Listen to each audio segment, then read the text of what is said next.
بالله من الشيطان الرجيم.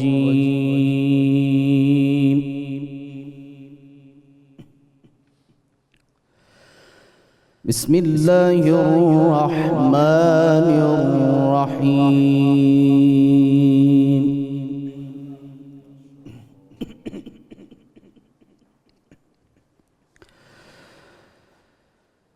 آمن الرسول بما أنزل إليه من ربه والمؤمنون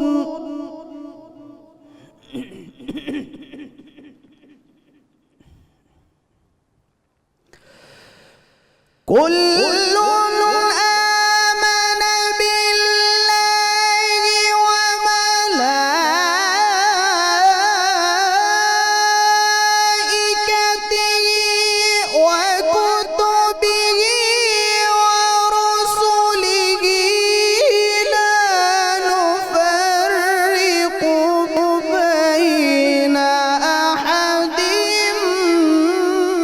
من رسله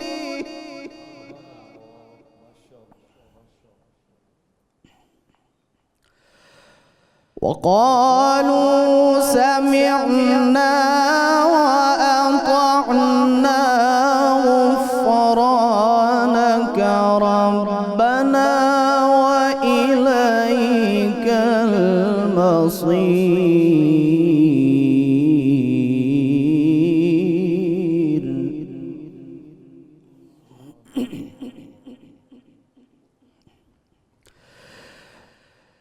لا نفرق بين أحد من رسله وقالوا سمعنا وأطعنا غفرانك ربنا وإليك المصير.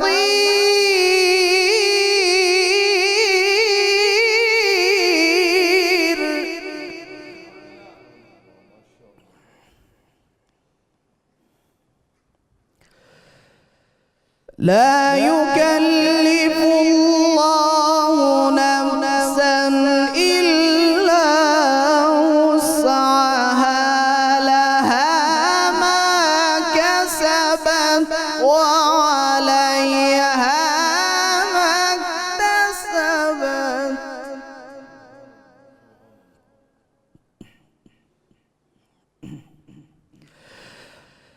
لا يكلف الله نفسا إلا وسعها لها ما كسبت وعليها ما اكتسبت ربنا لا تؤاخذنا إن نسينا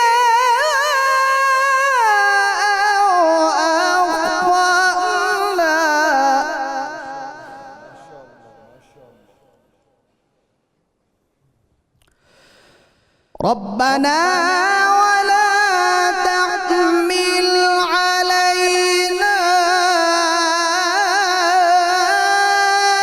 إصرا كما حملته على الذين من قبلنا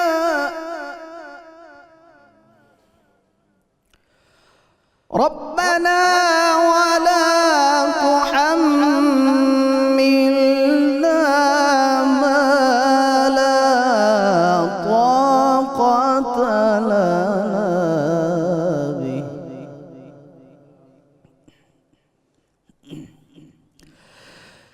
ربنا ولا تحملنا ما لا طاقة لنا به واعف عنا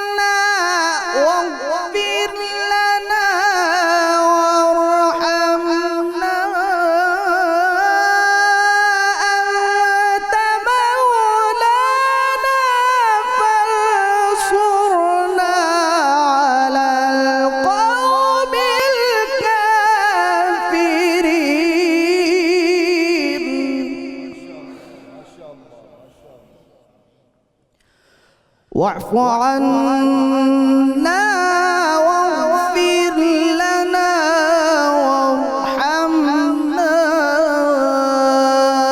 أنت مولانا فانصرنا على القوم الكافرين.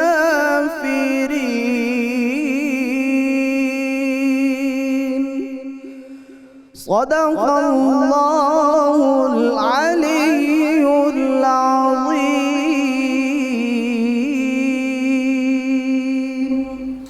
جزاک اللہ خیرہ جناب قاری محمد ذیشان حنیف صاحب، بہت ہی خوبصورت آپ نے تلاوت فرمائی، ہمارے ایمان کو تازہ کیا، اللہ تعالیٰ آپ کو سلامت رکھے. اعوذ باللہ من الشیطان الرجیم، بسم اللہ الرحمن الرحیم. ناظرین مکرم السلام علیکم. 92 نیوز چینل کی سحر ٹرانسمیشن رحمت رمضان میں آپ کا میزبان غلام معین الدین نظامی اپنے ساتھیوں سمیت حاضر خدمت ہے. میرے ساتھ کو ہوسٹ کے طور پر ڈاکٹر طاہر حمید تنولی صاحب تشریف فرما ہیں. آج ہمارا موضوع آل رسول صلی اللہ علیہ وآلہ وسلم کی ایک عظیم الشان شخصیت ہیں، حضرت سیدنا حسن مثنیٰ علیہ السلام. آپ حضرت امام حسن کی اولاد پاک میں سے ہیں. آل رسول کی حسنی شاخ کا گل سرسبد کہیں اگر انہیں تو بجا ہے. حضرت امام حسن علیہ السلام کی اولاد پاک کو اللہ تعالیٰ نے جہاں دیگر فضائل سے نوازا، ان میں ایک ان کا حسن و جمال اور رسول کریم صلی اللہ علیہ وآلہ وسلم سے شباہت تھی. یہ مجدہ جاں فضا تو دونوں بھائیوں کو، حضرت امام حسن اور حضرت امام حسین دونوں کو عطا ہوا تھا کہ یہ دونوں بھائی جنت کے جوانوں کے سردار ہیں. چنانچہ وہ سرداری ان دونوں کی اولاد میں رہی اور آج تک ہے اور قیامت تک رہے گی، قیامت کے بعد بھی رہے گی. حضرت امام حسن کی اولاد امجاد کو اللہ تعالیٰ نے بہت دینی، ملی اور اہم قومی خدمات کے لیے بھی چنا اور روحانی اوصاف سے بھی متصف فرمایا بطور خاص. یہ کہنے کا مقصد یہ نہیں ہے کہ حسینی سادات میں یہ اوصاف حمیدہ نہیں تھے، معاذ اللہ ان میں بھی تھے. یہ ذرا تخصیصی اور امتیازی شکل میں ہمیں یہاں نظر آتے ہیں. اولاد حضرت امام حسن علیہ السلام نے طاغوتی حکومتوں کے خلاف عہد بعہد علم بغاوت بلند کیا اور اپنی جانوں کی قربانیاں دیں. ایسا ظلم سہا کہ ہر بار کربلا کی یاد تازہ ہوتی رہی. ایسا لگتا ہے کہ ایک کربلا حضرت امام حسین اور آپ کے خانوادے کی تھی، اور اس کے بعد ایک سلسلہ شروع ہوا کربلاؤں کا، جس میں اولاد حضرت امام حسن نے قربانیاں پیش کی. یہی سبب ہے کہ اولاد حضرت امام حسن کو اولاد حضرت امام حسین علیہ السلام کے مقابلے میں خطہ حجاز سے پہلے سفر کرنا پڑا. انہیں ہجرت کرنی پڑی، وہ مجبور کر دیے گئے ہجرت کرنے پر، اور اطراف و اکناف عالم میں جہاں گنجائش ہوئی، جہاں جگہ ملی، وہاں انہوں نے مستقر بنایا. ہم جب سادات کی ہجرت کا معروضی جائزہ لیتے ہیں اور تاریخی تناظر میں اسے دیکھتے ہیں تو ہمیں یہ ساری باتیں پیش نظر رکھنی چاہیے، ان المیوں کو، ان تکلیفوں کو، ان مصائب کو، کہ جب ان پر ان کے نانا کی امت نے زمین تنگ کر دی تھی تو سادات کے خانوادوں پر، محترم ترین خانوادوں پر کیا گزر رہی تھی. اولاد امام حسین علیہ السلام میں اللہ تعالیٰ نے کثرت سے ائمہ تصوف بھی پیدا کیے. آپ اندازہ فرمائیے نا، حضرت سیدنا حسن مثنیٰ علیہ السلام کی اولاد میں صرف ایک بزرگ کا میں نام لیتا ہوں، آپ کے دل احترام میں وجد کرنے لگیں گے. حضرت سیدنا شیخ عبدالقادر جیلانی رحمۃ اللہ علیہ، سبحان اللہ، ان کا سلسلہ نسب ان کے توسط سے رسول کریم صلی اللہ علیہ وآلہ وسلم سے ملتا ہے. سبحان اللہ.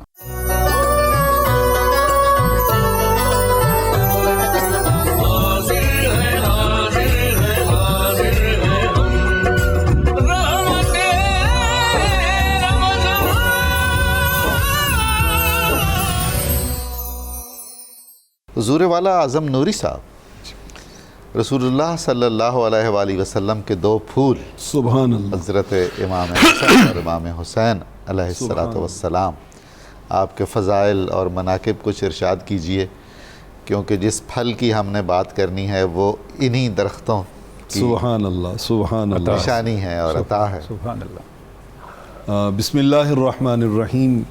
اللہم صلی علی سیدنا و مولانا محمد وعلی آلہ وصحبہ وبارک وسلم علیہ۔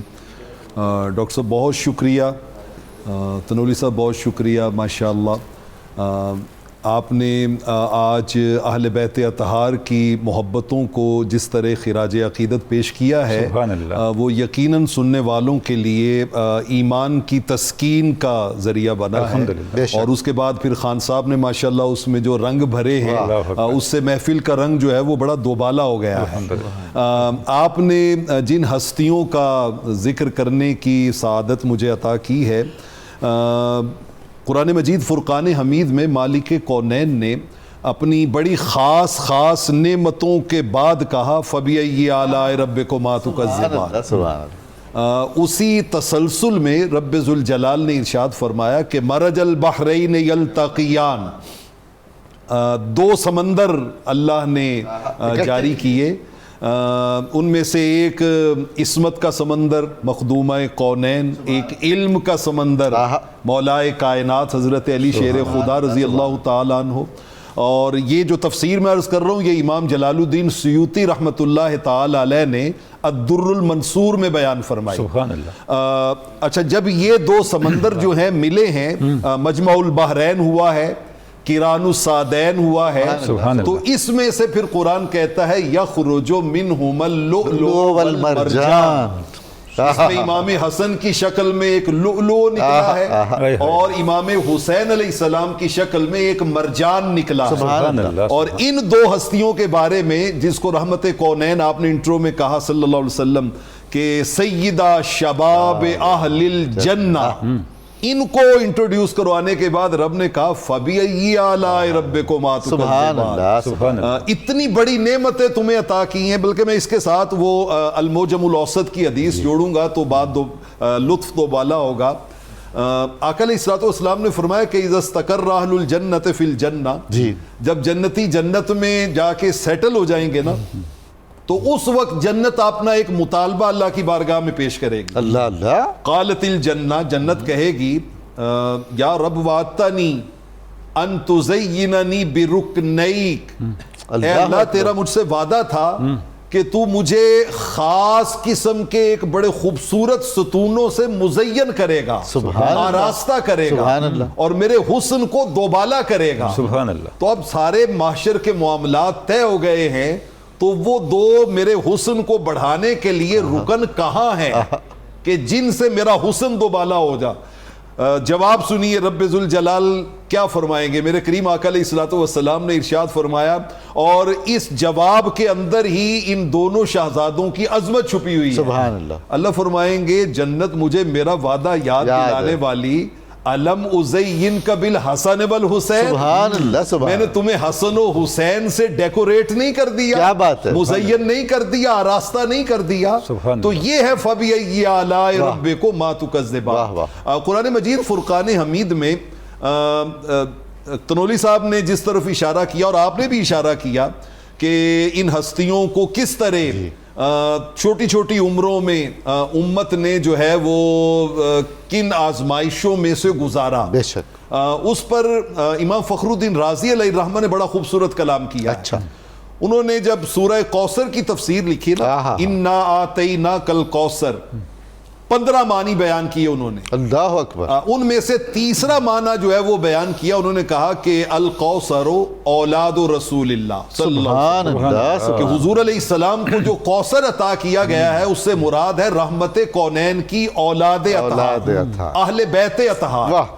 اور وہ اس کی وجہ بیان کرتے ہیں، وہ کہتے ہیں وہ اس وجہ سے کہ هذه السورۃ نزلت ردا لمن آبہ بعدم الاولاد، یہ سورہ مبارکہ نازل ہوئی تھی ان لوگوں کا رد کرنے کے لیے جنہوں نے آقا علیہ الصلوۃ والسلام کی معاذ اللہ اولاد نہ ہونے کا طعنہ دیا تھا، ابتر کہا تھا، اور قرآن نے پھر ان کو کہا کہ ان شانئک ھو الابتر۔ تو یہ اس کانٹیکسٹ میں سورہ مبارکہ نازل ہوئی۔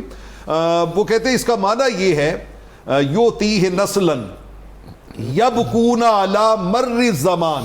اللہ اکبر۔ انہوں نے کہا اس سے کوثر سے مراد یہ ہے کہ اللہ نے حضور علیہ السلام کو ایسی نسل پاک عطا کی ہے کہ تیری نسل پاک میں ہے بچہ بچہ نور کا، ایسی پر نور نسل عطا کی ہے کہ زمانے گزرتے جا رہے ہیں وہ نسل اسی طرح باقی ہے اور پہلے سے بڑھتی جا رہی ہے۔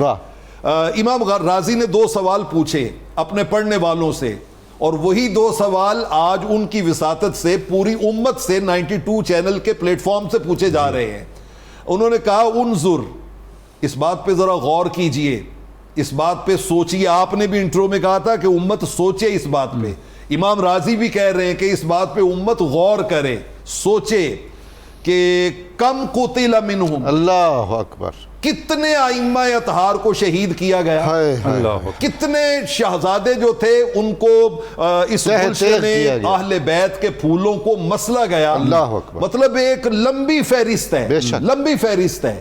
آپ امام علی مقام امام حسین سے شروع ہو جائیں، امام حسن مجتبیٰ سے شروع ہو جائیں، بلکہ اوپر مولا کائنات حضرت علی شیر خدا سے شروع ہو جائیں، تو ایک لمبی فہرست ہے۔ لیکن آگے جملہ سنیے ان کا، وہ کہتے ہیں کتنے ائمہ کو شہید کیا گیا، ثم العالم ممتلئ منہم، لیکن جہان آج بھی انہی سے بھرا ہوا ہے، آج بھی ہر طرف آپ کو اس نسل پاک کی بہار نظر آئے گی۔ کیا بات، معدوم نہ تھا سایہ شاہ ثقلین، اس نور کی جلوہ گاہ تھی ذات حسنین، سبحان اللہ، تمثیل نے اس سائے کے 2 حصے کیے، آدھے سے حسن بنے آدھے سے حسین۔ ان کا زمانہ آج بھی بھرا ہوا ہے۔ اور پھر دوسرا وہ دعوت فکر دیتے ہیں، ان کا انظر کیف کان منہم من الاکابر من العلماء، ان کا باب و مدینۃ العلم کی نسل سے آگے یہ نسل پاک چلنے والی رحمت کونین کی، اس میں دیکھو تو صحیح علم کے کیسے کیسے درخشندہ ستارے ہیں، کیسے کیسے پر نور مینار ہیں۔ انہوں نے کہا امام باقر کو دیکھ لو، امام صادق کو دیکھ لو، امام علی رضا کو دیکھ لو، آپ جس کو، امام نفس زکیہ کو دیکھ لو، آپ جس کو بھی دیکھیں گے وہ آپ کو علم و عمل، زہد و ورع، تقوی و طہارت کی خیرات بانٹتا ہوا نظر آئے گا۔ ڈاکٹر صاحب، بلکہ ڈاکٹرین، ماشاءاللہ 2 ڈاکٹر صاحبان آج غلام حسنین، ادھر ذکر حسنین اور کرنے والے ڈاکٹرین، ڈاکٹرین غلام حسنین، الحمدللہ الحمدللہ الحمدللہ۔ اور ہم غلاموں کو بھی آپ نے اپنے ساتھ شامل رکھنا ہے انشاءاللہ۔ قرآن مجید فرقان حمید کی سورہ آل عمران میں میں ایک کانٹیکسٹ کے حوالے سے اپنے ویورز کو دعوت فکر دینا چاہوں گا۔ آیت نمبر 60 ہے اور پھر آیت نمبر 62 ہے، جی 60 اور 62۔ 60 میں رب ذوالجلال نے ارشاد فرمایا الحق من ربک، جی یہ جو کچھ بیان ہو رہا ہے یہ حق ہے تمہارے رب کی طرف سے۔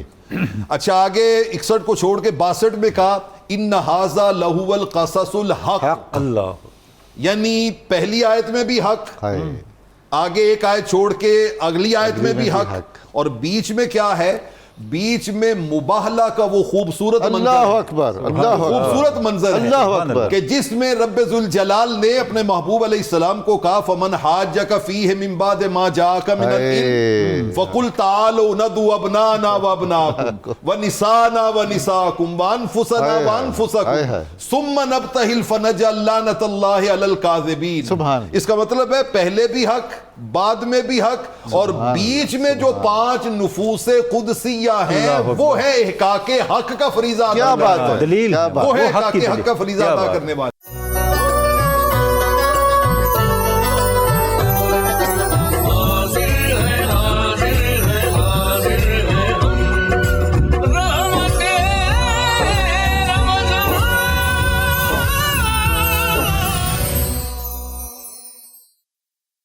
جناب علامہ محمد اشفاق مدنی صاحب، علامہ صاحب جب ہم دیکھتے ہیں آپ صلی اللہ علیہ وسلم حضور رسالت مآب صلی اللہ علیہ وسلم کے اس فرمان پاک کو کہ میرے آل بیت اطہار اور قرآن مجید جڑے رہیں گے تاکہ وہ میرے ساتھ آ کے حوض کوثر پہ میرے ساتھ مل جائیں گے۔ اچھا اس فرمان پاک کی سمجھ آتی ہے جب ہم آپ صلی اللہ علیہ وسلم کے پیغام، قرآن مجید کے نظام، قرآن مجید کا جو تعلیمات ہیں ان کے قیام کے لیے ان کے کردار کو دیکھتے ہیں، تو ناظرین کے لیے، ہمارے لیے آپ اس والے سے کچھ ارشاد فرمائیں۔ بسم اللہ الرحمن الرحیم۔ رات کے اس پہر اہل بیت کا ذکر کرنا یقیناً یہ بخت بیداری کی علامت ہے۔ سبحان اللہ، مبارک ہیں وہ روحیں جو نور پاتی ہیں ذکر اہل بیت سے۔ سبحان اللہ، اور کتنے اعلیٰ وہ دلوں کے ظرف ہیں جن میں یہ محبت رکھی گئی ہے۔ سبحان اللہ، اور کتنے خوش نصیب وہ وجود ہیں جن کو قرار ملتا ہے اہل بیت کی بات کر کے، سبحان اللہ، اور جن کو اللہ رب العالمین نے اس گروہ میں رکھا ہے جو قیامت تک اہل بیت کے پرچم کو ہمیشہ بلند رکھے۔ سبحان اللہ، اور یہ ہیں ہی اس لائق کہ ان کا نام بھی بلند رہے، ان کا ذکر بھی بلند رہے، اور ان کا پیغام بھی بلند رہے، اور اللہ رب العالمین اس کو ضرور بلند رکھے گا، کیونکہ یہ خون رسول ہے، اور خون رسول کی تعظیم و توقیر اللہ رب العالمین نے اس کا وعدہ کر رکھا ہے، اور اللہ اپنے وعدوں کو پورا فرماتا ہے۔ سبحان اللہ۔ اہل بیت اطہار جن کے دو بڑے شہزادے جن سے پورا سلسلہ آگے چلتا ہے، امام حسن مجتبیٰ اور امام حسین رضی اللہ تعالی عنہما وعلیہم السلام، آپ کی جو شخصیت ہے، انہوں نے دین کا قیام، وہ اسلام کا صدر اول ہو یا پھر اسلام کا انتہا ہو جب قیامت قائم ہو رہی ہوگی، انہی کا گھرانہ ہے کہ جن کی خوشبو سے اسلام مہکتا رہے گا۔ حضور فخر عالم صلی اللہ علیہ وآلہ وسلم نے ایسے ہی ان کو اپنا پھول نہیں کہا ہے، اللہ اکبر، آپ نے اپنا پھول کہہ کے بتا دیا ہے کہ دنیا کے تمام پھولوں کی خوشبو تو ختم ہو جائے گی، اگر کوئی خوشبو باقی رہے گی تو رسول اللہ کے پھولوں کی خوشبو باقی رہے گی، جن کو ختم کرنے کے لیے بڑی طاقتیں استعمال کی گئیں، بڑی قوتوں نے اپنا زور لگایا، بڑی مشینری استعمال کی گئی، لیکن اس کے باوجود آج بھی خوشبوئے حسن بھی باقی ہے، خوشبوئے حسین بھی باقی ہے۔ اسلام کو اگر آپ دو پہلوؤں میں دیکھیں، ایک ہے علم کا پہلو اور دوسرا ہے نفاذ کا پہلو۔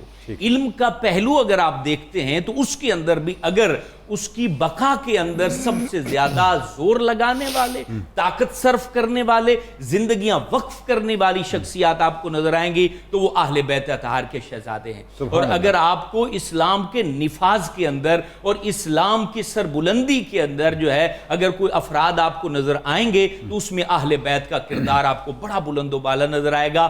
وہ غزوہ بدر سے لے کر کے آپ کو کربلا کے میدان تک اور اس کے بعد امام مہدی کے پرچم بلند کرنے تک، اگر آپ کو ہر صدی میں، ہر زمانے میں، ہر علاقے میں اور ہر ظالم کے سامنے کوئی سینہ تان کے کھڑی شخصیت نظر آئے گی تو وہ یا امام حسن کا بیٹا ہوگا یا امام حسین کا بیٹا۔ کیا بات ہے، سبحان اللہ، حقیقت ہے۔ اور اس کو اگر آپ صدر اول کی تاریخ کو اٹھا کر کے دیکھیں تو پھر امام حسن مجتبیٰ کی قربانیاں دیکھیں۔ جب اسلام کے اوپر سب سے بڑی مشکل جو ہے نا وہ کب درپیش آئی ہے، جب حضرت عثمان غنی کی شہادت کے لمحے اسلام کے اوپر آئے ہیں، تو اس وقت بھی اگر ان کی حفاظت کے لیے اپنے آپ کو پیش رکھنے والی شخصیات ہیں تو وہ امام حسن کی شخصیت ہے، امام حسین کی شخصیت ہے۔ اس کے بعد اسلام کے اوپر جب ہے دونوں جانب سے تلواریں نکل چکی تھیں، خون بہ رہا تھا اور انتہائی مشکل مرحلے تھے،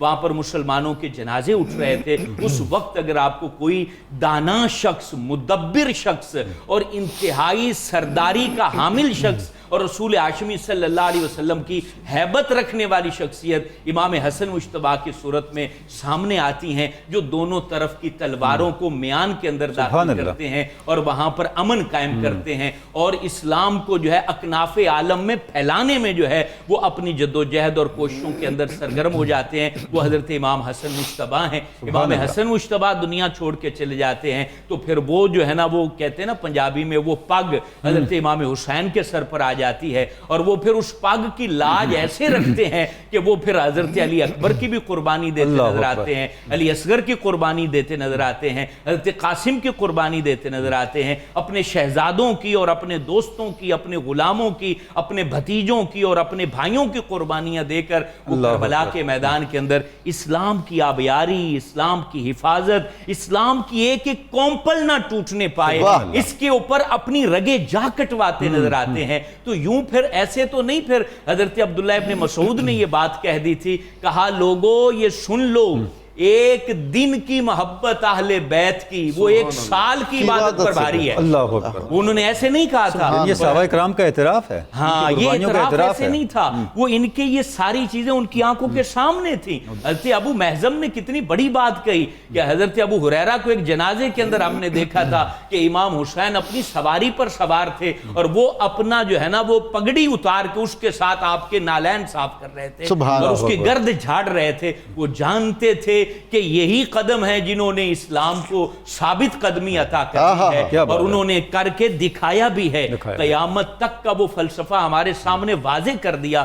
رسول ہاشمی صلی اللہ علیہ وسلم نے جو بات کہی تھی کہ قرآن اور اہل بیت جدا نہیں ہوں گے، اور وہ واقعی جدا نہیں ہوئے. انہوں نے اپنا تن من دھن سب کچھ فدا کیا. اور پھر جب آگے کا آپ دور دیکھتے ہیں حضرت امام زین العابدین جو کہ حضرت امام حسین کے بیٹے ہیں اور جن کا ذکر ہم کر رہے ہیں، حضرت حسن مصنع، وہ امام حسن مجتبیٰ کے شہزادے ہیں. اب آپ دیکھیں یہ کتنی خوبصورتی ہے یہاں پر کہ مدینے میں امام زین العابدین بیٹھے ہیں اور وہاں پر رسول اللہ صلی اللہ علیہ وسلم کی وراثت علمی جو ہے اس کو پھیلانے میں زندگی صرف کر رہے ہیں. اور حضور فخر عالم علیہ الصلوۃ والسلام کا فلسفہ جہاد اس کو جو ہے امام حسن کے شہزادے حسن مصنع آگے پھیلاتے نظر آتے ہیں. اور یوں اس طریقے سے اسلام اگر آپ کو مکمل طور پہ اپنی شرائط اور اپنے تمام ستونوں کے ساتھ کہیں پر نظر آئے گا تو وہ بی بی فاطمہ کے شہزادوں میں نظر آئے گا. ہم ان کے جو ہے نا وہ ممنون و مشکور ہیں اور ہم قیامت تک ہماری نسلیں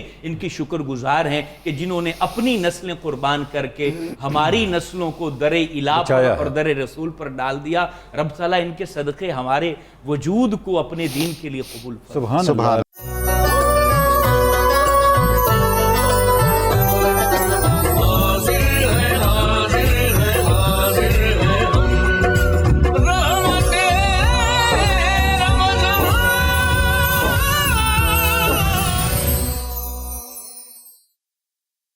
ایک تو مصنع کا کیا مطلب ہے اور حضرت حسن مصنع کیوں یہ لقب پڑا؟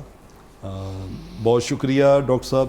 اگر آپ اجازت دیں خصوصی طور پہ تو میں ایک شیر بھائی کے لیے سنانا چاہوں گا. ضرور کیا نہیں. جس خوبصورت انداز اور آہنگ میں انہوں نے ہمیں مولانا جامی علیہ الرحمہ کا کلام سنایا ہے. ڈیزرو کرتے ہیں. نہ جانے کون سی دولت ہے ان کے لہجے میں، نہ جانے کون سی دولت ہے ان کے لہجے میں، یہ جب بولتے ہیں دنیا خرید لیتے. سبحان اللہ. سبحان. یہ اساتذہ کا کلام پڑھتے ہیں تو پھر ان اساتذہ کی روحانی توجہات سے ایک خاص ماحول کریٹ ہوتا ہے. بے شک. اللہ ان کے سوز و گداز میں اور برکتیں عطا فرمائے. آمین. ڈاکٹر صاحب بہت شکریہ. آپ نے جو سوال پوچھا ہے بنیادی طور پہ حضرت امام حسن مصنع رحمۃ اللہ تعالی علیہ وعلیہ السلام ورضی اللہ تعالی عنہ.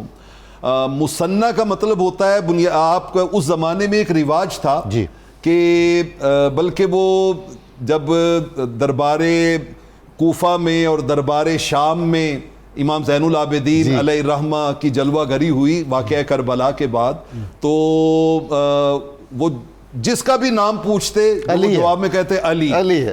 جس کا بھی نام پوچھتے وہ جواب میں کہتے علی. وہ کہتے وہ تو شہید ہو گئے، وہ کہتے وہ بھی علی تھے میں بھی علی. سبحان اللہ. تو وہ ہر جگہ پہ مطلب اس زمانے میں نسل در نسل نام جو ہے وہ آگے چلتے تھے.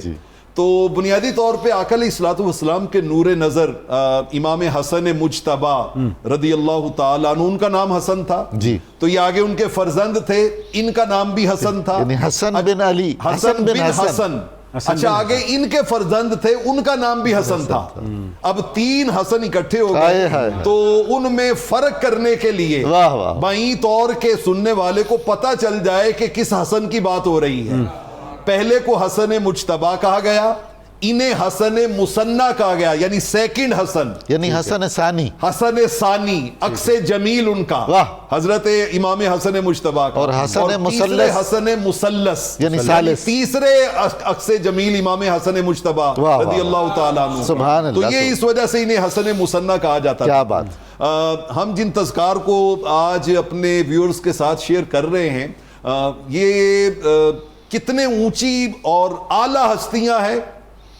پارہ ہائے صحف، سبحان اللہ، غنچہ ہائے قدس، اہل بیت نبوت پہ لاکھوں سلام، سبحان اللہ، اور آب تطہیر سے جن کے پودے جمے، اس ریاض نجابت پہ لاکھوں سلام، آمین۔ اور خون خیر الرسل سے ہے ان کا خمیر، سبحان اللہ، خون خیر الرسل سے ہے ان کا خمیر، ان کی بے لوس تینت پہ لاکھوں سلام۔ سبحان اللہ، سبحان یہ اللہ، بے لوس تینت والے لوگ ہیں، واہ، یہ بے لوس تینت والے لوگ ہیں۔ امام حسن مصنع رضی اللہ تعالیٰ عنہ، ذرا آپ ان کی نسبتیں دیکھیے، آقا علیہ الصلوۃ والسلام نے بھی یہ نسبتوں کی کہانی سنائی تھی۔ جی، میں جلدی سے وہ حدیث پاک تاریخ دمشق میں امام ابن عساکر لائے، وہ سنانا چاہتا ہوں۔ ضرور۔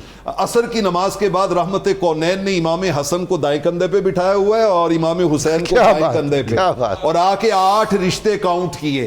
فرمایا کیا میں تمہیں ان لوگوں کے بارے میں بتاؤں جو لوگوں میں دادا اور دادی کے اعتبار سے، چچا اور پھپھو کے اعتبار سے، ماموں اور خالہ کے اعتبار سے، سبحان اللہ، ماں اور باپ کے اعتبار سے تم میں سب سے بہتر ہے۔ اللہ اکبر، الا اخبرکم بخیر الناس جدا وجدتا واما وامتا کیا بات، وخالا وخالتا وابا واما۔ واہ، سارے صحابہ نے کہا بلا یا رسول اللہ، کا جی بتائیے۔ سبحان تو اللہ، رحمت کونین صلی اللہ علیہ وآلہ وسلم نے اپنے دونوں شہزادوں کی طرف اشارہ کر کے فرمایا جدہما رسول اللہ، جدتہما خدیجہ، اللہ اکبر، خالہما قاسم، خالاتہما رقیہ و کلثوم، امہما جعفر بن ابی طالب، امتہما ہانی بن ابی طالب، ابوہما علی بن ابی طالب، و امہما سیدۃ النساء فاطمہ الزہرا سلام اللہ علیہا۔ 8 رشتے گننے کے بعد آپ ایک چین دیکھیے، اور میں یہ ہمیشہ اس لیے پڑھتا ہوں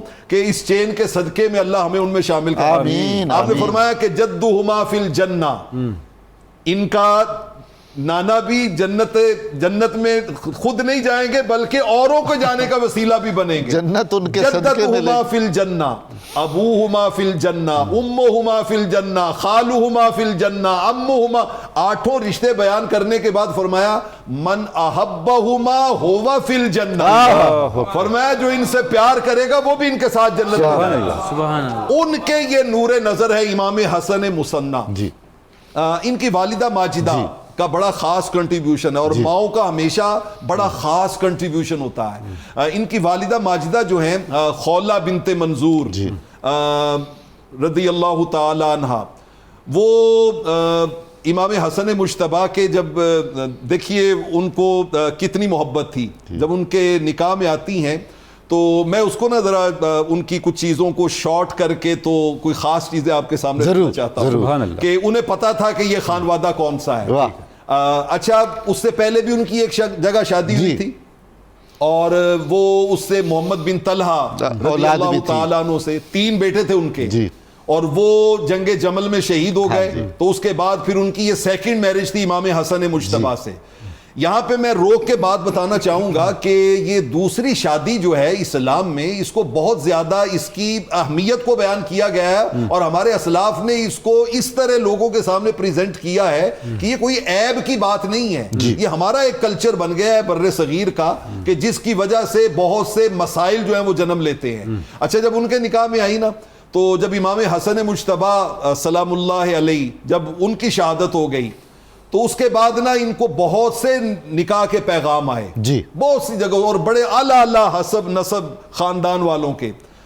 جب کثرت سے پیغام آنے لگے نا، تو انہوں نے ایک جملہ کہا جس کے بعد پیغام آنے بند ہو گئے، اور وہ قسم اٹھا کے کہا، انہوں نے کہا مجھے پیغام نکاح بھیجنے والے سن لیں، واللہ ما یکون لی حمون بعد رسول اللہ، اللہ اکبر، آقا کے سسرال کو پانے کے بعد اب میں کسی اور گھر کی بہو نہیں بن سکتا، اب میں انہی کے ساتھ قیامت تک منسوب ہوں۔ یہ والدہ ماجدہ ہیں سیدہ خولہ رضی اللہ تعالی عنہ۔ حضرت حسن مصنع رضی اللہ تعالی عنہ، آپ کی بہت سی نسبتیں ہیں، یعنی آپ خانوادہ اہل بیت کے وہ چشم و چراغ ہیں کہ وہ جو آقا علیہ الصلوۃ والسلام نے فرمایا نا انا تارکم فیکم ثقلین، کہ میں تم میں 2 چیزیں چھوڑ کے جا رہا ہوں، ایک تھیوری ہے، ایک پریکٹیکل ہے۔ تھیوری قرآن ہے اور پریکٹیکل میرے اہل بیت اطہار ہیں۔ اپنے دور میں امام حسن مصنع نے پریکٹیکل ہونے کا حق ادا کیا ہے، اور کرتے بھی کیوں نہ، کہ ان کی نسل میں سے ہیں کہ جب رحمت کونین صلی اللہ علیہ وسلم کے ایام وصال قریب آئے نا ظاہری حیات طیبہ کے، تو سیدۃ النساء نے دونوں شہزادوں کو پکڑا اور وہ لے کے خدمت اقدس میں حاضر ہو گئی.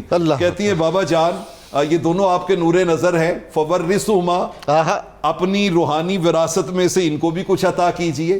میرے کریم آقا علیہ الصلوۃ والسلام نے فرمایا اچھا اما الحسن فلہ ہیبتی، یہ جو حسن ہے نا اس کو میں اپنی ہیبت جو دشمنوں پہ طاری ہوتی ہے وہ عطا کر رہا ہوں، وسوددی، اور اپنی سیادت جو سرداری ہے کائنات کی وہ عطا کر رہا ہوں. سبحان اللہ. وَأَمَّا الْحَسَنِ وَأَمَّا الْحُسَيْنِ فَلَهُ جُرَتِي وَجُودِي، اور حسین کو میں اپنی جرت اور اپنی سخاوت عطا کر رہا ہوں. سبحان اللہ سبحان اللہ. اچھا جن دو ہستیوں کو براہ راست کریم آقا کی بارگاہ سے یہ دو خیراتیں ملی، ان دونوں نے مل کر امام حسن مصنع کی تربیت کی. کیا بات. سبحان اللہ. امام حسن مجتبی ان کی ہیبت اور سعادت بھی منتقل ہوئی، اور امام حسین کی جرت اور امام حسین کی سخاوت بھی ان کو منتقل ہوئی.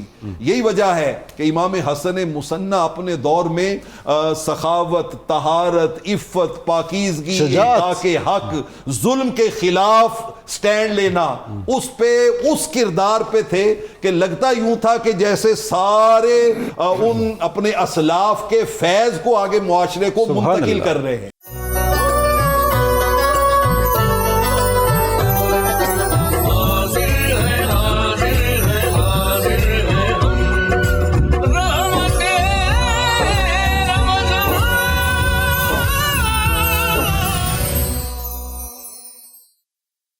جس محبت کا اور جس تعلق کا اور تعلق کی گہرائیوں کا ذکر ہو رہا ہے، اس کا ایک اظہار حضرت امام حسن مصنع کی شادی بھی ہے کہ اس شادی نے اس تعلق کو، اس نسبت کو حسنین کریمین کے گہرانوں میں اور پختہ اور مستحکم کر دیا. اچھا اس کے ساتھ جو آپ کی اولاد ہے وہی قربانیاں ہمیں آگے وہ سلسلہ بھی نظر آتا ہے، تو اس پہ آپ کچھ ارشاد فرمائیں. قبلہ خانوادہ رسول وہ عظیم و شان خانوادہ ہے کہ جہاں پر سعادت اور خوشبختی ہاتھ باندھے سر جھکائے کھڑی دکھائی دیتی. سبحان اللہ. اور جو بندہ بھی قیامت تک سعادت مند بننا چاہتا ہے ان کو ان کے در پر آنا بہت ضروری ہے. اللہ اکبر. ورنہ جو کچھ بھی آپ کے پاس ہے، اگر خانوادہ رسول کے در پر بندہ نہیں کھڑا ہے اور اس کی روح مانوس نہیں ہے ان کے ساتھ، تو پھر وہ خالی دامن بھی رہے گا اور سعادت اس سے کوسوں دور رہے گی. یہ بات حقیقت ہے. تو امام حسن مصنع وہ خوش بخت ہستی ہیں کہ جن کو حضرت امام حسن کی شہادت کے بعد امام حسین کے پاس رہنا نصیب ہوا، اور امام علی مقام، امام عرش مقام نے آپ کی تربیت بھی فرمائی، اور اس کے بعد آپ نے ان کے اوپر ایسا اظہار محبت فرمایا، کہا میرے بیٹے حسن تم میرے بھتیجے ہو اور میرے بھائی کی نشانی ہو میرے پاس، میں چاہتا ہوں کہ تمہیں اپنا جو ہے وہ بیٹی کا رشتہ دوں. داماد بنا لو. اور یہ بھی آپ نے ارشاد فرمایا کہ آپ اگر یہ اظہار کریں کہ جس میری بیٹی سے چاہیں نکاح کرنا چاہیں تو میں اس کے لیے تیار ہوں. لیکن حیا کا مرکز ہیں یہ لوگ، اور ان کی رگو پے میں غیرت اور حمیت جو ہے وہ چھپی ہوئی ہے. سر جھکا کے خاموش بیٹھے رہے، آپ نے کوئی جواب نہیں دیا. اس پہ پھر حضرت امام علی مقام، امام عرش مقام، امام ہمام نے یہ بات ارشاد فرمائی، میرے بیٹے حسن میں اپنی بیٹی فاطمہ کو تمہارے عقد میں دیتا ہوں. اس لیے تمہارے عقد میں دیتا ہوں میری بیٹی فاطمہ کیونکہ میری امی حضور کی خصلتوں، خوبیوں اور کردار کی مکمل حامل ہیں. ان کا جو ہے گفتار، ان کے بولنے کا انداز اور ان کی عبادت کا طریقہ کار، ان کی زندگی کے جو پہلو ہیں وہ حضرت فاطمہ الزہرا سلام اللہ علیہا سے بالکل تشبیہ رکھتے ہیں. تو میں اپنی بیٹی فاطمہ جو ہے وہ تمہارے عقد میں دیتا ہوں. اور یہاں پر میں عرض کرنا چاہوں سب سے پہلی اولاد جن کو نجیب الطرفین بننے کا شرف ملا وہ امام حسن مصنع کی اولاد ہے. کیا بات. یعنی چونکہ ان کے عقد میں امام حسین کی جو ہے نا وہ بیٹی آ گئی، اب جو ہے امام حسن اور امام حسین دونوں یہاں پر جن کا خون اور خوشبو جمع ہوتی ہے، اور وہاں سے پھر آگے جو اولادیں چلتی ہیں. یعنی ایک بار اور مرج البحرین یلتقیان. سبحان اللہ. اچھا ڈاکٹر صاحب دیکھیں وہ ناموں کا تکرار بھی ہے. اگر حسن مثنیٰ ہے تو فاطمہ بھی دوسرا نام آ گیا. سبحان اللہ. یعنی وہ برکتیں بھی ساتھ ساتھ چل رہی ہیں. یہاں پر نور کے چشمے پھوٹ رہے ہیں. سبحان اللہ. جنتی لوگوں کی جنتیں ہیں جو قیامت تک آباد و شاد رہیں گی. ہم تو جنت میں بعد میں جائیں گے, ان کی تو زندگی جنت تھی. سبحان, ان کے صدقے سے جائیں گے سارے. جہاں پر حضور فخر عالم صلی اللہ علیہ وآلہ وسلم کی خوشبوئیں نظر آتی ہیں تو حضرت فاطمہ کے ساتھ آپ کا نکاح ہوتا ہے. اور پھر آگے جو سلسلہ چلا, دیکھیں حضرت امام علی مقام نے ایسے ہی یہ رشتہ نہیں کیا, کیونکہ آپ جانتے تھے آگے کی مہمات, جانتے تھے آگے جتنے جو ہے نا جو ٹارگٹ تھے اسلام کے ان کو اچیو کرنا تھا, وہ جانتے تھے کہ ایسے افراد ان سے پیدا ہوں گے جو اتنے نڈر اور بہادر ہوں گے, پہاڑوں کی مثل ان کے سینے جو ہے نا وہ پختہ ہوں گے, اور ان کی عقل و فکر جو ہے وہ آسمانوں کو چھوتی ہوگی, اور وہی لوگ ہوں گے کہ جو آگے چل کے بڑے بڑے ظالموں کے آگے جو ہے نا وہ سینہ سپر کھڑے ہوں گے. اور وہی ہوا. پھر اللہ رب العالمین نے ان کو حضرت عبداللہ محض جیسا علم اور ادب کا شہنشاہ اور جہاد کا شہنشاہ اور طاقت اور قوت کا شہنشاہ, جن کو مدینے کے لوگ محض کہیں, یعنی خالص محض, صرف یہاں پر ختم ہے. ان جیسا کوئی نہیں ہوتا. ہاں یہاں پر ان کو اہل عرب دیکھیں, ہمارے ہاں ہوتا ہے, ہم اجمی کلچر میں ہوتا ہے کہ بلا وجہ لقب دے دیتے ہیں, بلا وجہ جو ہے نا وہ کہہ دیتے ہیں کہ یہ تو شہنشاہ ہے فلاں اپنے جو ہے نا وہ معاملات کے اندر. یا عرب میں ایسا نہیں ہے.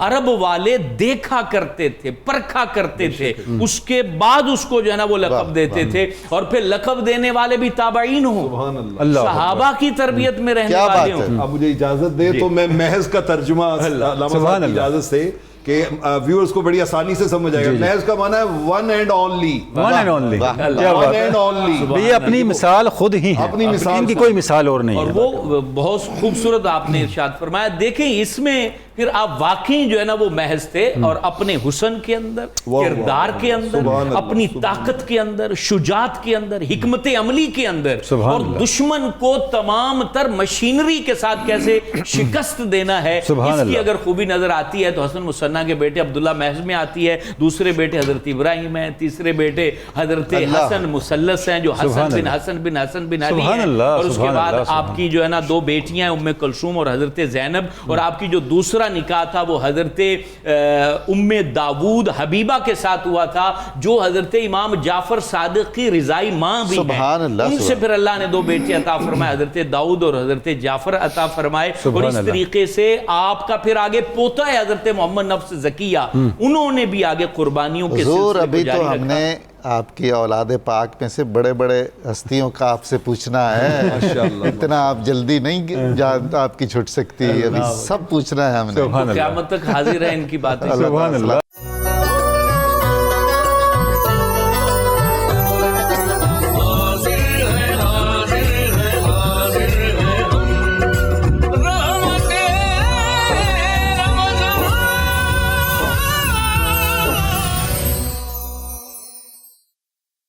علامہ صاحب آپ ذکر فرما رہے تھے امام حسن مثنیٰ کی اولاد پاک کا کہ کیا قربانیاں ہیں, اور ایک داستان ہے جو کچھ تذکرہ آپ مزید فرمائیے گا اس پہ. قبلہ یہاں پر میں ایک بات عرض کرنا چاہتا ہوں. حضرت امام حسن مجتبیٰ اور امام حسین کی جو اولادیں ہیں, آگے سلسلہ چلا ہے, ان کی قربانیاں جو ہیں وہ بہت زیادہ ہیں, ان گنت ہے, جن کو ہم شمار نہیں کر سکتے ہیں. سبحان اللہ. یہاں پر ایک جملہ کہنا چاہتا ہوں کہ یزید سے لے کر آگے جتنے بھی بادشاہ آئے ہیں ان کو تاریخ نے ذکر کیا, تاریخ کے اوراق پر ان کو لکھا گیا. اگرچہ حضرت امام علی مقام کی اولادیں ہوں یا امام حسن مجتبیٰ کی اولادیں ہوں, ان کے تذکرے تاریخ کے اندر کم رکھے گئے, لیکن یہ بات حقیقت ہے, وہ تاریخ کے اوراق پر بادشاہ رہے اور یہ لوگوں کے دلوں میں محفوظ رہے. سبحان اللہ. اور قیامت تک یہ حفاظت ہے, ان کا ذکر اور ان کی محبت وہ مومنوں کے اور مسلمانوں کے دلوں میں ہمیشہ ہمیشہ محفوظ رہے گی. اب یہاں پر یہ بات عرض کرنا چاہتا ہوں, چونکہ رسول ہاشمی صلی اللہ علیہ وآلہ وسلم نے یہ الفاظ کہے تھے کہ میرا بیٹا حسن سردار ہے. سبحان اللہ. یہ سردار ہے اور یہ دو گروہوں کے اندر جو ہے وہ صلح کروائے گا. اب یہاں جو حضور علیہ السلام نے یہ کہا کہ میرا بیٹا حسن سردار ہے تو حضور علیہ السلام کی زبان سے لفظ ایسے ادا ہوتے ہی نہیں ہیں. سبحان اللہ. اللہ جو چاہتا ہے وہی ادا ہوتے ہیں وحی الہی ہوتے ہیں. اور رب العالمین جو ان کو دے چکا ہے صفت وصف اور خوبی وہی رسول اللہ اپنی زبان سے ادا فرماتے ہیں. اب چونکہ حضرت امام حسن کو اللہ رب العالمین کے رسول نے سردار کہا تو قیامت تک سرداری ان کی نسل میں رہے گی. کیا بات ہے. اور یہ بات حقیقت ہے. سردار کبھی غلامی قبول نہیں کیا. سبحان اللہ. سبحان. اور سردار اگر غلامی کو قبول کر لیں تو پھر قومیں برباد ہو جایا کرتی ہیں. اور انہوں نے یہ کر کے دکھایا. کتنا حسین امتزاج ہے. آپ کو مدینہ پاک میں امام زین العابدین نظر آئیں گے رسول اللہ کا علم پھیلاتے. اس کے بعد حضرت امام باقر نظر آئیں گے حضور علیہ السلام کا علم پھیلاتے. امام جعفر صادق نظر آئیں گے حضور صلی اللہ علیہ وسلم کا علم پھیلاتے. یہ حضرت امام حسین کی اولاد. اب ادھر سے آپ دیکھیں حضرت امام حسن مصنع ہیں، ایسی شخصیت جنہوں نے شروع سے ہی جو ہے نا وہ اعلان کر دیا کہ ہم ظالم کو نہیں مانیں گے. ادھر سے جب جو ہے عبد الملک نے یہ پیغام بھیجا کہ ان کو گرفتار کر لیا جائے اور گرفتار کرنے کے لیے جب آئے تو حضرت امام زین العابدین آ گئے اپنے چچا زاد بھائی کے پاس اور کہنے لگے میں یہ عرض کرنا چاہتا ہوں آپ یہ الفاظ پڑھ لیں جاتے ہوئے تاکہ آپ کو جو ہے وہ بادشاہ نقصان نہ پہنچا سکے. انہوں نے پھر الفاظ پڑھائے. یہ دیکھیں دونوں طرف کی اولادوں میں محبت کیسی نظر آ رہی. انہوں نے کہا پڑھ لیجئے لا الہ الا اللہ حلیم العلیم لا الہ الا اللہ العلی العظیم سبحان اللہ رب السماوات والارض ورب العرش العظیم الحمدللہ رب العالمین. یہ وظیفہ بھی ہے. ناظرین اس کو یاد کر لیں کہ ظالم کے پاس جائیں جس کو پڑھ کے جائیں وہ آپ کا کچھ بھی نہیں بگاڑ سکے گا. اور وہی ہوا. حضرت حسن مصنع گئے اور انہوں نے کوئی بات نہیں کی. کہا ہمیں غلط فہمی ہو گئی ہے. اس کے بعد ان کی اولاد حضرت عبداللہ محض جو ہیں انہوں نے اس سلسلے کو آگے جاری رکھا. اب دیکھیں تینوں بیٹے آپ کے حضرت عبداللہ محض حضرت ابراہیم اور حضرت حسن ان کو زندان میں رکھا گیا اور ان کی اسی طریقے سے شہادتیں ہوئی. پھر حضرت زندان میں آپ کا انتقال ہوا. انہوں نے یہ سلسلہ جاری رکھا اور پھر جہاں جہاں امام حسن اور امام حسین کے شہزادے ان کا خون اکٹھا ہوتا ہے پھر الگ ہی نور پھوٹتا ہے. اللہ اکبر. یہ سلسلہ چلتے چلتے حضرت غوث اعظم سرکار پر جا کے ایسا خوبصورت چشمے پھوٹتے ہیں کہ ان کے والد گرامی قدر حضرت ابو موسیٰ جنگی دوست جو ہیں وہ امام حسن کی اولاد میں سے ہیں اور ان کی والدہ جو ہیں ام الخیر حضرت فاطمہ وہ حضرت امام حسین کی اولاد میں سے ہیں. اور پھر عبداللہ محض کی طرح آگے نجیب الطرفین یہ بنتے ہیں حضرت غوث العظم اور پھر غوثیت کبریٰ اللہ تعالیٰ نے اس گھرانے کو عطا فرمائی. اور آج تک جو فیض پھر جاری ہے وہ غوث اعظم کا جاری ہے اور اس میں حضرت امام حسن کا نور بھی ہے امام حسین کا نور بھی ہے. تو یہ دونوں اولادیں قیامت تک اسلام کے پرچم کو بلند رکھیں گی اور جو ان سے جڑا رہے گا وہ دیندار بھی رہے گا ایمان والا بھی رہے گا عشق والا بھی رہے گا جرت والا بھی رہے گا محبت والا. سبحان اللہ.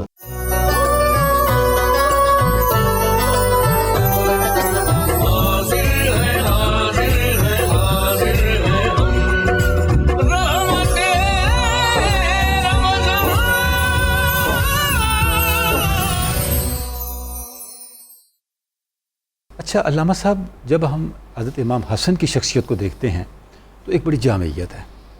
جب ضرورت پڑی تلوار نکالنے کی آپ 10 شمشیر بکف میدان میں بھی اترے اور جب ضرورت پڑی تلوار کو نیام میں رکھ کے جمعیت پیدا کرنے کی آپ نے وہ کام بھی کیا.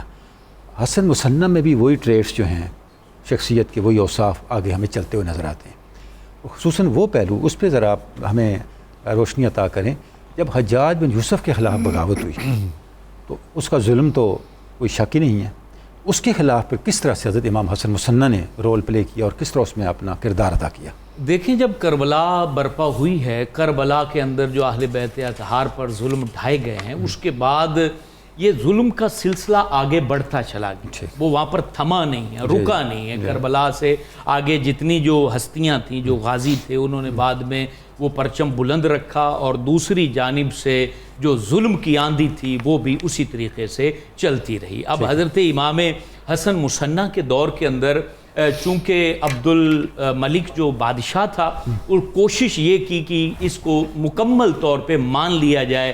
حضرت امام حسین کی اولاد بھی اس کو مانے اور حضرت امام حسن کی اولاد بھی اس کو مانے، اور اس کے لیے عرب کی جو جتنی پٹی تھی یہاں پر سب سے پہلے حجاج بن یوسف کو جو ہے یہاں پر مقرر کیا گیا تاکہ تمام لوگوں کو جو ہے نا وہ منوا لیا جائے۔ اب یہاں پر جب وہ اپنے طور پہ کامیاب ہوتا دکھائی دیا، اس کے بعد یہ سلسلہ تھا کہ جو مشرق وسطیٰ ہے یعنی ترکستان جو ہے یہ پٹی اور یہ تمام علاقے جو ہیں جس میں ہندوستان بھی آ جاتا ہے، یہ ساری پٹی پر جو ہے یہاں عبد الرحمن بن محمد بن اشعث یہ یمن کا علاقہ حضر موت کے رہنے والے تھے، اور وہاں سے یہ اسلامی سلطنت کو فائدہ پہنچانے کے لیے یہاں کا حکمران تھا اس مشرق وسطیٰ کا زنبیل، اس کے ساتھ جو ہے یہ برسر پیکار تھے۔ اور جب انہوں نے دیکھا کہ عرب پٹی پر جو حجاج بن یوسف ہے اس کا ظلم بڑھتا چلا جا رہا ہے، اور اس نے صحابہ کی اولادوں کو اور اہل بیت اطہار کی عظیم الشان شخصیات کو بڑا نقصان پہنچایا ہے، یہاں تک کہ شہادتیں ہوئی ہیں، زندان میں ڈال دیا گیا ہے، تو انہوں نے یہاں پر بغاوت شروع کر دی، اور پھر عبد الرحمن بن محمد بن اشعث نے وہاں سے خطوط جاری کیے۔ سب سے پہلا خط انہوں نے حضرت امام زین العابدین کو لکھا مدینہ طیبہ میں، اور اسی طریقے سے حضرت امام حسن مصنع کو لکھا۔ حضرت امام زین العابدین چونکہ ایک مخصوص پیرائی میں کام کر رہے تھے، علم کو جو ہے نا وہ مضبوط کر رہے تھے، اور تزکیے کا، تربیت کا، شریعت کے جو معاملات ہیں تاکہ وہ اس پوری جنگ و جدل کے اندر وہ گڑبڑ نہ ہو جائے، اور سینوں میں محفوظ کر رہے تھے، کیونکہ جتنی طاقتیں ہوتی ہیں وہ کتابوں میں تو رد و بدل کر سکتی، سینوں میں تو نہیں کر سکتی، تو وہ سینوں پہ کام کر رہے تھے اور سینوں کو کشادہ بھی کر رہے تھے، اور اس میں جو ہے نا وہ آبیاری بھی کر رہے تھے، تقوی کی، زہد کی، محبت رسول کی، خوف خدا کی۔ اور اسی طریقے سے جب دوسرا خط حضرت امام حسن مصنع کی جانب بھیجا گیا تو انہوں نے پھر اس کے اوپر غور و فکر کیا، اور انہوں نے دیکھا کہ واقعتاً جو ہے حجاج بن یوسف کا ظلم اتنا بڑھ چکا ہے کہ اس کا ہم اندازہ نہیں لگا سکتے ہیں۔ تو انہوں نے پھر جب اصرار ہوا ادھر سے عبد الرحمن بن محمد بن اشعث کا کہ آپ میرا ساتھ دیجئے تاکہ میں ظلم کے خلاف کھڑا ہوں، تو پھر حضرت امام حسن مصنع نے اس کو اپریشیٹ کیا۔ قرآن کریم کا رمضان شریف سے ایک تعلق ہے اور قرآن کریم کا اہل بیت سے بھی ایک تعلق ہے، اس کی اہمیت اور یہ جو تکون ہے ایک دیکھیں بعض جگہوں پر محبت یک طرفہ ہوتی ہے، یہاں پر محبت دونوں جانب سے، قرآن ان سے محبت کرتا ہے، یہ قرآن سے محبت کرتا ہے، اور قرآن نے تو ان کی تعریفیں کی ہیں، قرآن نے ان کے تذکرے کیے ہیں، قرآن نے ان کو خیر کثیر قرار دیا ہے، اور میدان معاشر کے اندر بھی قرآن مجید جن کے اوپر رشک کرے گا اور جن کے لیے جو ہے نا قرآن مجید اللہ رب العالمین کے حضور جن کی گواہی دے گا، وہ اولین صف جو ہے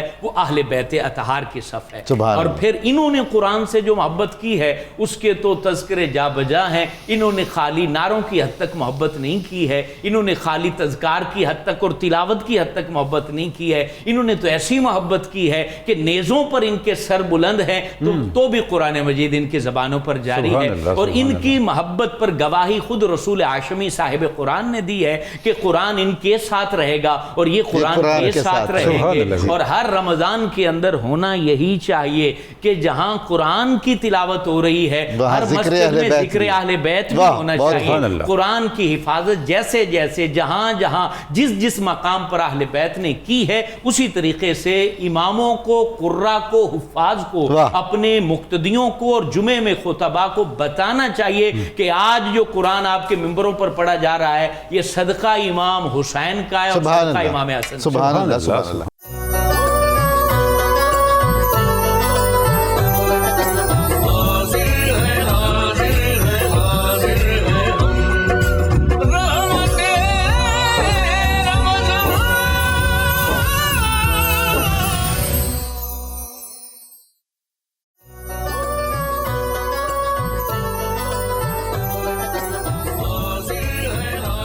السلام علیکم ناظرین محترم، 92 نیوز چینل کی سحر ٹرانسمیشن رحمت رمضان میں ایک بار پھر خوش آمدید عرض کرتا ہوں۔ وقت ہوا ہے حضرت مولانا جلال الدین رومی کی مشہور و معروف مثنوی معنوی کے منتخب درس کا۔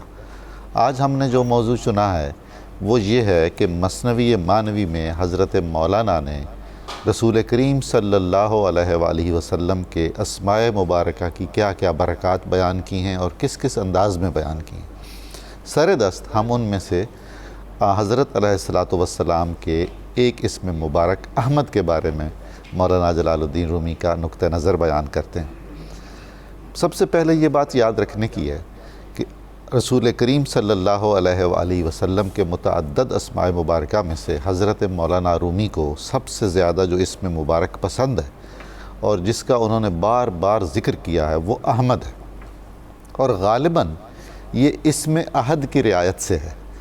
بیشتر مقامات پر جہاں وہ لفظ احمد لے آتے ہیں آگے کسی نہ کسی رعایت سے، کسی نہ کسی مناسبت سے عہد لے آتے ہیں، اور ہم سارے جانتے ہیں کہ صوفی لٹریچر میں عہد اور احمد کو اکٹھا رکھا جاتا ہے، اور پنجابی میں تو اس پر بڑی خوبصورت شاعری بھی ہوئی ہے کہ بیچ میں ایک میم کا فرق ہے۔ تو خیر، فرماتے ہیں کہ رسول کریم صلی اللہ علیہ وآلہ وسلم کا اسم مبارک احمد انجیل میں تھا، اور عیسائیوں کا ایک گروہ اس کو پڑھتا تھا بڑی عقیدت سے، اور جب اس مبارک لفظ پر آتے تھے، اسم مبارک پر آتے تھے، تو وہ خوش عقیدہ عیسائی اس کو چومتے تھے، سر آنکھوں پہ رکھتے تھے اور بہت ہی محبت کا اظہار کرتے تھے، ان کے دل میں ٹھنڈک پڑ جاتی تھی۔ اور کچھ دوسرا گروہ ایسا تھا، کچھ افراد ایسے تھے جنہیں وہ اسم مبارک پڑھ کر وہ چبھتا تھا اور زیادہ پسند نہیں آتا تھا، اور کچھ ایسے تھے جو لا تعلق تھے، نہ انہیں عقیدت کی کوئی جذبہ محسوس ہوتا تھا اور نہ معاذ اللہ کوئی بیزاری کا یا دوری کا۔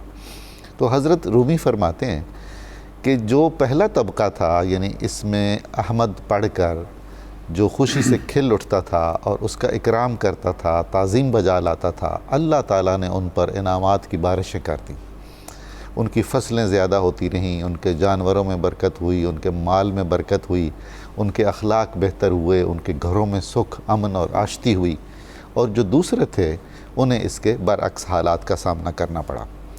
یہ بحث کر کے بہت خوبصورت اشعار کے ساتھ جو وہ نتیجہ نکالتے ہیں وہ بہت اہم ہے۔ وہ فرماتے ہیں کہ بھیا سب آپ لوگ غور سے سن لیجئے، دیکھ لیجئے کہ جس ہستی کے اسم مبارک کا احترام کرنے کی یہ برکت ہے کہ نسل در نسل ایک گروہ مستفیض ہوتا رہا، خود اس ہستی کی برکات کا کیا عالم ہوگا، اور براہ راست اس ہستی کو چومنے والے، ان کو دیکھنے والے، ان سے استفادہ کرنے والے، ان کے خوبصورت الفاظ سننے والے جو خوش نصیب ہیں، ان کی فیوز اور برکات اور ان پر انعام الہی کا کیا حال ہوگا۔ اور یہ انہوں نے بہت ہی خوبصورت انداز میں جو نتیجہ نکالا ہے وہ اشعار میں آپ کی خدمت میں عرض کرتا ہوں۔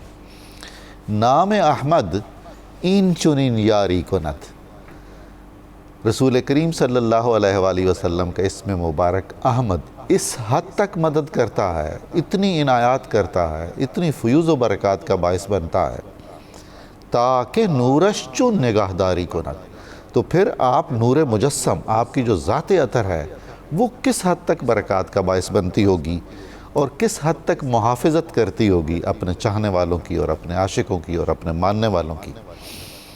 آگے فرماتے ہیں نام احمد چون حصاری شد حسین تا چه باشد ذات عن روح الامین، کہ جب رسول کریم کا اسم مبارک احمد اتنا محفوظ قلعہ بن گیا جس نے ان عیسائیوں کو جو محض اس اسم گرامی کا احترام کرتے تھے ایسے جیسے ایک محفوظ قلعے میں پناہ دے دی ہے، آفتوں سے محفوظ رکھا، مصیبتوں سے بچایا، تکلیفوں سے نجات دلائی، اور الٹا نوازشات، اکرام، انعامات کی ان پر بارش ہوتی رہی اور وہ پھلتے پھولتے رہے، ان کی تعداد میں بھی اضافہ ہوتا رہا اور ان کی نسل بڑھتی اور پھیلتی رہی۔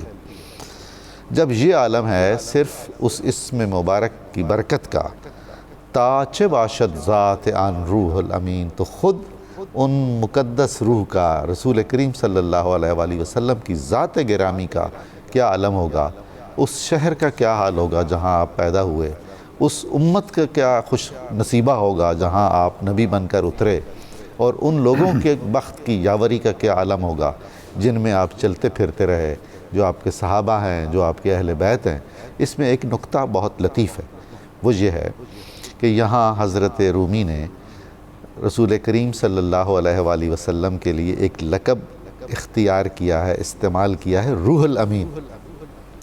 قاعدتاً تو یہ لقب حضرت جبریل کے لیے معروف ہے نا، لیکن رسول اللہ صلی اللہ علیہ وآلہ وسلم کے لیے بھی یہ لقب رائج رہا۔ اور آپ تصور فرمائیے ذرا اس کو، اس مقدس روح کا تصور کریں جو پیغام جس کی طرف آیا وہ پیغام صاحب امانت کی طرف سے آیا، جو امین ہے، جو امانت کا خالق ہے، جو لے کر آیا وہ امین ہے، جس کے سینہ اطہر پر اس کا نزول ہوا وہ اظہار نبوت سے پہلے بھی صادق اور امین ہے۔ اس لیے یہاں یہ جو روح الامین کا لقب اختیار فرمایا گیا، اس کا اپنا ایک لطف ہے۔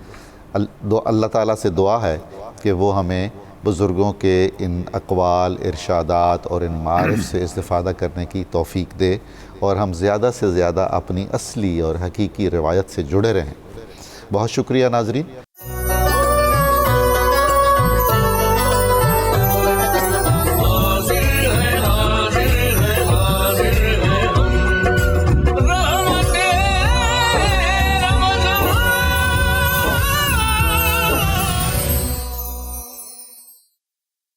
ناظرین، ہم مناجات امام زین العابدین کا ایک منتخب حصہ پڑھیں گے اور اس سے روشنی لینے کی، رہنمائی اور ہدایت لینے کی کوشش کریں گے انشاءاللہ۔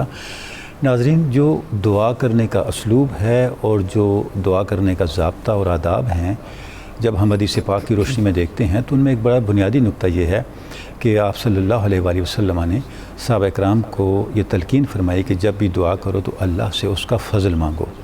حضرت عباس ابن عبد المطلب کو آپ نے ارشاد فرمایا، میرے چچا جان، آپ جب دعا کریں تو دنیا اور آخرت کی عافیت اللہ سے مانگیں۔ یعنی دعا جب اللہ کے فضل کے لیے کی جاتی ہے تو یہ وہ جامعیت اختیار کر لیتی ہے کہ جتنی عطائیں ہو سکتی ہیں، جتنے انعامات ہو سکتے ہیں، وہ اس کے دائرے کے اندر آتے چلے جاتے ہیں۔ اور قرآن مجید میں بھی اس کی تلقین بارہا موجود ہے، اس طرف ہدایت موجود ہے، اس نقطے سے آگہی عطا کی گئی ہے کہ ہماری زندگی بنیادی طور پہ اللہ کے فضل کی وجہ سے قائم ہے۔ فلولا فضل اللہ علیکم ورحمتہ لکنتم من الخاسرین۔ اے ایمان والو، اگر تم پر اللہ کا فضل نہ ہوتا اور اللہ کی رحمت نہ ہوتی تو تمہارے پاس سوائے خسارے کے کچھ نہیں بچنا تھا۔ ایک اور جگہ پہ ارشاد ہوا، اگر اللہ کی رحمت تم پر نہ ہو تو تم قیامت تک تزکیہ نہیں پا سکتے، ہدایت نہیں پا سکتے۔ یعنی ہماری زندگی، ہمارا اٹھنا بیٹھنا، ہمارے اوپر دنیاوی نعمتیں، ایمان کی نعمت، عقبہ اور آخرت کی نعمتیں، جو کچھ بھی ہے یہ سب کچھ اللہ کا فضل ہے۔ دعا جب اللہ کے فضل کے لیے طلب کی جاتی ہے تو وہ ایسی جامعیت رکھتی ہے جس کی مثال نہیں پیش کی جا سکتی۔ اچھا، اس میں پھر مزید اگلا تقاضا کہ اللہ سے فضل مانگا جائے اور جو اللہ کا فضل موجود ہے اس کا اقرار کر کے اللہ کا شکر بھی ساتھ ساتھ ادا کیا جائے۔ یہ رنگ ہمیں امام زین العابدین علیہ السلام کی یہ جو دعا ہے اس کے اندر نظر آتا ہے۔ تو ہم دعا پڑھنے کی سعادت حاصل کرتے ہیں۔ آپ فرماتے ہیں، اللہم انت القائل وقولک حق ووعدک صدق۔ ہے اللہ، تیرا یہ فرمان ہے اور تیرا فرمان حق ہے، تیرا وعدہ سچا ہے۔ واسأل اللہ من فضلہ ان اللہ کان بکل شیء علیما۔ اللہ سے اس کے فضل کا سوال کرو، بے شک اللہ ہر چیز کو جاننے والا ہے۔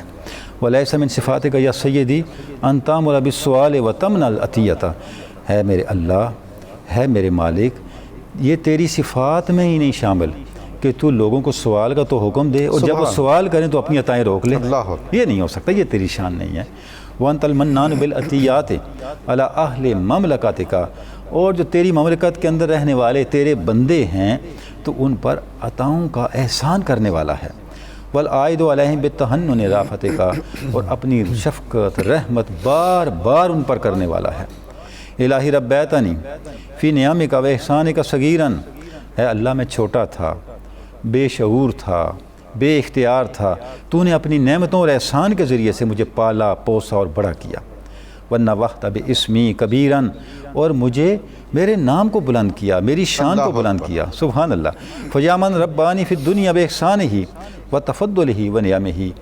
ہے وہ عظیم ذات جس نے دنیا میں بھی مجھے اپنے احسان سے، اپنے فضل سے اور اپنی نعمتوں سے پرورش عطا کی۔ وَأَشَارَ لِی فِی الْآخِرَةِ إِلَىٰ عَفْوِهِ وَكَرَمِهِ۔ اور قیامت میں بھی، آخرت میں بھی اپنی عفو، اپنے کرم، اپنی بخشش کے اشارات مجھے عطا کیے۔ معرفتی یا مولایا دلتنی علیک۔ اے اللہ، مجھے جو تیری معرفت حاصل ہے وہی میرے لیے تیری بارگاہ کی طرف بڑھنے کی رہنما بنی۔ وحبی لک شفیع الیک۔ اے اللہ، میرے دل میں جو تیرے لیے محبت ہے وہی تیری محبت تیری بارگاہ میں میری سفارشی ہے. سبحان وَأَنَا وَاسِقٌ مِّن دَلِيلِي بِدَلَالَتِكَ. ہے اللہ تیری بارگاہ میں آنے کے لیے جو رہنما ہیں جو دلیلیں ہیں ان میں جس دلیل سے جڑا ہوا ہوں وہ یہی میری معرفت ہے. وَسَاكِنٌ مِّن شَفِيعِي إِلَىٰ شَفَاعَتِكَ. اور جو سفارشی لے کے میں تیرے طرف آ رہا ہوں ان میں سے جن سفارشیوں پہ میں مطمئن ہوں وہ محبت ہے جو میرے دل میں تیرے لیے ہے. ادعوک یا سیدی بلسان قد اخرسہ ذنبہ. اے اللہ میں تجھے اس زبان سے بلاتا ہوں جو گناہوں کی وجہ سے لکنت کا شکار ہو چکی. رب اناجی کا بقلب قد اوبقہ جرمہ. اے اللہ اس دل کے ساتھ تیری بارگاہ میں سرگوشیاں کرتا ہوں جسے گناہوں نے کمزور کر دیا ہے. ادعوک یا رب راہباً راغباً راجیاً خائفاً. اے اللہ میں تجھے بلاتا ہوں کبھی ڈر کے، کبھی رغبت کے ساتھ، کبھی امید کے ساتھ، کبھی اپنے اعمال کی وجہ سے تیری گرفت کے خوف کے ساتھ. اذا رأیت مولایا ذنوبی فزعت. اے میرے اللہ جب میں اپنے گناہوں کو دیکھتا ہوں تو گھبرانے لگتا ہوں. واذا رأیت کرمک طمعت. اے اللہ جب تیرے کرم کو دیکھتا ہوں تو میرا حوصلہ بڑھ جاتا ہے. فن عفوت فخیر راحمن. اے میرے اللہ اگر تو مجھے معاف کر دے تو سب سے بہتر رحم کرنے والا ہے. کمال آگے بات ارشاد فرماتے ہیں وَإِنْ عَذَّبْتَ فَغَيْرُ ظَالِمٍ. اے اللہ اگر تو مجھے عذاب بھی کرے تو یہ ظلم نہ ہوگا، اللہ. یہ بھی تیرا عدل ہی ہوگا کیونکہ میرے اعمال اسی کے مستحق ہیں. فاغفر لی یا خیر الغافرین. اے سب سے بہتر بخشش کرنے والے، سب سے بہتر معاف کرنے والے، مجھے مغفرت عطا کر، مجھے معافی عطا کر. ناظرین کرام اب اس مناجات کے ایک ایک لفظ کو دیکھیں. کہیں ہمیں آیات بولتی ہوئی نظر آتی ہیں، کہیں اللہ رب العزت کی بشارتیں نظر آتی ہیں، کہیں امام زین العابدین پر اللہ رب العزت کے احسانات نظر آتے ہیں. سر فہرست جس طرف ہم اشارہ کرنا چاہیں گے جو آپ فرماتے وَنَوَّحْتَ بِاسْمِی کبیراً. اے اللہ تو نے میرے نام کو بلند کیا. وَرَفَعْنَا لَکَ ذِکْرَکَ کا فیضان جو اللہ رب العزت نے امام زین العابدین سید الساجدین کو عطا فرمایا آپ اس کا یہاں ذکر فرما رہے ہیں. اور اس کا اظہار آپ دیکھیں جب حشام بن عبد الملک نے آپ کو صحن حرم میں پہچاننے سے انکار کر دیا تو اس وقت جو کچھ فرزدق نے کہا وہ سب کچھ آپ کے اس کلمہ پاک کی تفسیر ہے. اس نے کیا کہا؟ اس نے کہا کہ وہ سوال کرنے والے جو یہ پوچھ رہے ہیں کہ یہ کون ہے میرے پاس اور میں تمہیں بتاتا ہوں یہ کون ہے. یہ وہ ہستی ہیں امام زین العابدین، وہ ہستی ہیں جن کو حرم پہچانتا ہے، جن کو ملتزم پہچانتا ہے، سین حرم پہچانتا ہے، جن کو باب حرم پہچانتا ہے، جن کو حجر اسود پہچانتا ہے. یہ وہ ہیں اگر یہ حجر اسود کی طرف نہ بھی بڑھیں چومنے کے لیے، حجر اسود اپنی جگہ چھوڑ دے ان کے دست اقدس کا بوسہ لینے کے لیے. یہ وہ ہیں جن کی سخاوت بارشوں سے بھی زیادہ مسلسل اور زیادہ ہے. یہ وہ ہیں جن کو سختیاں بھی کسی کو عطا کرنے سے نہیں روکتی. یہ وہ ہیں جن کے جد اعلیٰ خاتم الانبیاء ہیں. یہ وہ ہیں جن پہ اللہ نے شرافتیں ختم کر دی ہیں. ایک ایک شعر جو اس نے پڑھا ہے حضرت امام زین العابدین کا تعارف کرواتے ہوئے ناظرین کرام پتہ چلتا ہے کہ حضور اقدس صلی اللہ علیہ وسلم کا فیضان ورفعنا لک ذکرک کس طرح آپ کی آل پاک میں جاری و ساری ہے. اور آپ یہاں پہ اس کا اعتراف کر رہے ہیں، اس کا ذکر کر رہے ہیں، اللہ کی بارگاہ میں اس کا شکر ادا کر رہے ہیں. اچھا اس کے بعد جو آپ فرماتے ہیں الہی ربیتنی فی نعمک و احسانک صغیرا، وہی جو قرآن مجید نے تلقین کی ہے ہمیں کہ اپنے والدین کے لیے دعا کریں اور ان الفاظ کے ساتھ دعا کریں کہ وَقُلْ رَبِّ ارْحَمْهُمَا كَمَا رَبَّيَانِی صَغِیرًا. اے اللہ میرے دونوں والدین پر رحم فرما، جس طرح میں چھوٹا تھا تو انہوں نے مجھے میری پرورش کر کے مجھے بڑا کیا اور مجھے اس منزل تک پہنچایا. تو اب پرورش تو والدین کرتے ہیں لیکن ان سے بڑا پرورش کرنے والا جس نے والدین کو بھی یہ توفیق دی، والدین کا سایہ بھی اولاد کو عطا کیا، وہ رب ذوالجلال ہے. تو آپ سب سے پہلے رب ذوالجلال کا شکر ادا کر رہے ہیں اسی احسان کے لیے جس احسان کے تحت، جس احسان کی برکت سے انسان اس عجز کی کیفیت سے، بچپن اور کم عمری کی کیفیت سے ہوتے ہوتے ایک مضبوطی کے، جوانی کے اور ایک کمال کے درجے تک جا کے پہنچتا ہے. اور ناظرین کرام آگے جو دو باتیں آپ نے ارشاد فرمائی ہیں کہ اے اللہ جب میں تیری بارگاہ میں آ رہا ہوں تو میرا رہنما کون ہے؟ تیری معرفت. اور میرا سفارشی کون ہے؟ تیری محبت. اب دیکھیں ناظرین کہ کیا شعور ہے امام پاک کا، کیا کچھ جو ان کی مناجات کے اندر اکٹھا ہو جاتا ہے. سیدنا علی مرتضیٰ نے حضور رسالت مآب صلی اللہ علیہ وسلم سے پوچھا یا رسول اللہ آپ کی سنت کیا ہے؟ جب آپ نے جواب ارشاد فرمایا تو آپ نے 17 کلمات ارشاد فرمائے، ان میں سے 2 کلمے وہ ہیں، پہلا کلمہ اور چوتھا کلمہ جس کو آپ نے یہاں فرمایا امام زین العابدین نے، کہ آپ نے ارشاد فرمایا معرفت میرا راس المال ہے اور محبت میری بنیاد ہے۔ آپ دیکھیں ان دونوں چیزوں کو امام پاک یہاں لے کے آئے ہیں۔ ناظرین کرام، بارگاہ رب العزت میں دعا ہے کہ ہمیں امام زین العابدین کی آئمہ آل بیت اطہار کی یہ مناجات، یہ کلمات طیبات، ان کی برکتیں عطا ہوں، اور یہ حاصل ہوگا ماہ رمضان کی ہماری اس عبادات کے اور مجاہدے کے اور اللہ رب العزت کی طرف بڑھنے کے کوششوں کے سلسلے کا، اگر ہم آئمہ آل بیت اطہار کے ان مبارک کلمات کی برکت، روشنی اور اس سے جو ملنے والا ایک ایٹیٹیوڈ آف مائنڈ ہے وہ اپنی زندگی میں ڈیولپ کر لیں، اپنی زندگی میں پیدا کر لیں۔